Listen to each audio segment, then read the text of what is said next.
नमस्कार। इन खबर में आपका स्वागत है। मुकेश अंबानी के घर एंटीलिया के बाहर मिली स्कॉर्पियो कार और उसमें जिलेटिन का मुद्दा रोज कोई ना कोई नया टर्न ले रहा है। अब इससे रिलेटेड दो बड़े खुलासे हुए हैं।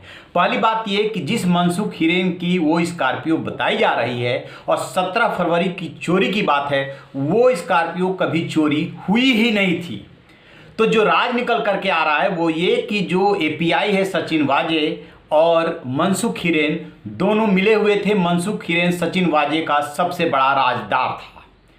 तो फिर कहानी अभी तक जो निकल करके आ रही है एटीएस और एनआईए की जांच में सोर्सेज के हवाले से, वो ये कि मनसुख जो है इस पहले से सचिन वाजे का परिचित था, थाने में दोनों रहते थे और दोनों जो भी सचिन वाजे ने प्लानिंग की उसमें मनसुख हिरेन को उसने अपना सहयोगी बनाया।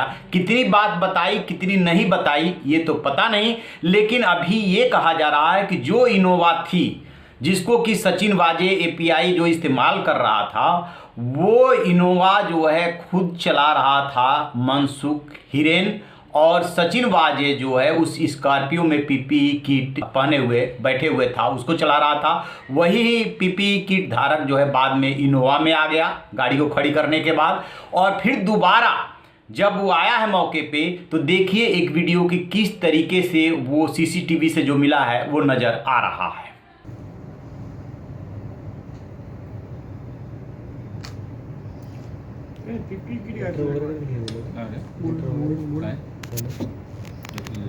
धमकी दिलेली आहे आणि 20 जिलेटिनच्या कांड्या ते काय हे नाही ते कांड्या फोडताना हे नको डिटोनेट म्हणजे ते डिटोनेट करायला लागतं ते एक्सप्लोजिव्ह असतं ना ते नायट्रोग्लिसरीन असतं ते नायट्रोग्लिसरीन जिलेटिन म्हणजे ते असं जाळून फुटत नाही, त्याला डिटोनेट करायला लागतं डिटोनेशन। तो जैसा कि आपने वीडियो में देखा कि एक शख्स जाता हुआ सा गाड़ी के पास दिख रहा है। अब बात आगे की, फिर क्या होता है कि जो स्कॉर्पियो 17 फरवरी को चोरी की बात बताई जा रही है वो चोरी कभी हुई ही नहीं थी।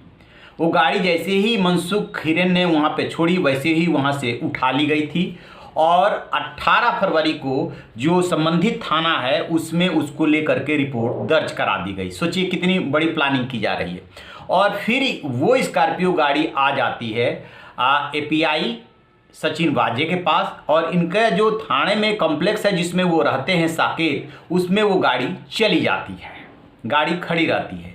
24 फरवरी को वो गाड़ी वही उसी कॉम्प्लेक्स में देखी जाती है।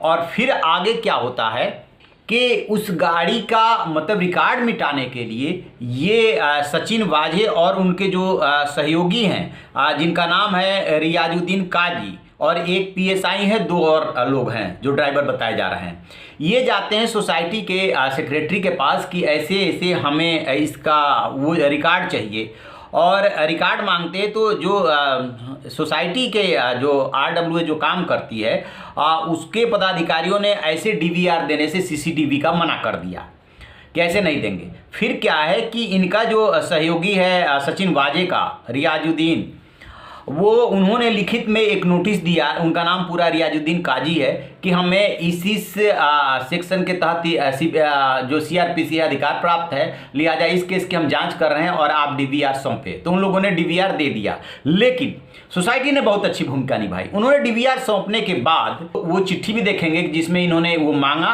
और डीवीआर सौंपने के बाद इन्होंने तत्काल स्थानीय पुलिस को सूचना भी दी कि ऐसे ऐसे इन्होंने जो है हमसे डीवीआर ली है। तो दोनों उन्होंने लीगल काम पुख्ता कर लिया। तो एक बात साफ हो गई कि मनसुख हिरेन और सचिन वाजे आपस में मिले हुए थे। इसीलिए ये बात आ रही, बिमला हिरेन जो मनसुख हिरेन की पत्नी है वो कह रही हैं कि सचिन वाजे कह रहे थे मनसुख हिरेन से कि तुम ये सब स्वीकार कर लो और हम बाद में तुम्हारी जमानत करा लेंगे, तुम एकदम निश्चिंत रहो।